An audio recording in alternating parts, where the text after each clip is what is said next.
Hello friends, Karthika దీపం serial update చూసేయండి. Narasimha jail నుంచి వచ్చేస్తాడు.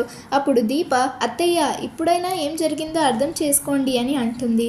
అప్పుడు ఇక చాలా ఆపవే, నువ్వు ఏంటో అర్థం అవ్వడానికి ఇంతకంటే ఏం కావాలి అంటుంది.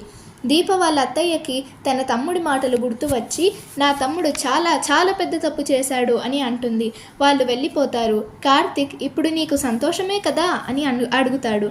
అప్పుడు దీప, మీరు నాకు న్యాయం చేస్తున్నారని సహాయం చేస్తున్నారని అనుకుంటున్నారే కానీ ఈ లోకం ఏమనుకుంటుందో మీకు తెలుసా బాబు అని అడుగుతుంది.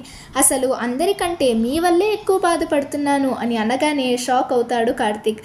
బాధ ఒక్కటే కాదు, దాని తరువాత మీరు ఏమేం చేస్తారో అని భయపడుతున్నాను రోజు అని అంటుంది. ఇటువైపు దీప వాళ్ళమ్మ, నీ గురించి ఒక నిర్ణయం తీసుకున్నానే నిన్ను అడగకుండా అని చెప్తుంది. ఏంటమ్మా అని అడిగితే, నీ భర్తతో నువ్వు విడాకులు తీసుకో అని చెప్తుంది. షాక్ అవుతుంది దీప. మరి విడాకులు తీసుకుంటుందా లేదా మీకు తెలిస్తే కామెంట్ చేయండి. మరిన్ని లేటెస్ట్ సీరియల్ అప్డేట్స్ కోసం నా ఛానల్ని సబ్స్క్రైబ్ చేసుకోవడం మాత్రం మర్చిపోకండి. ధన్యవాదాలు.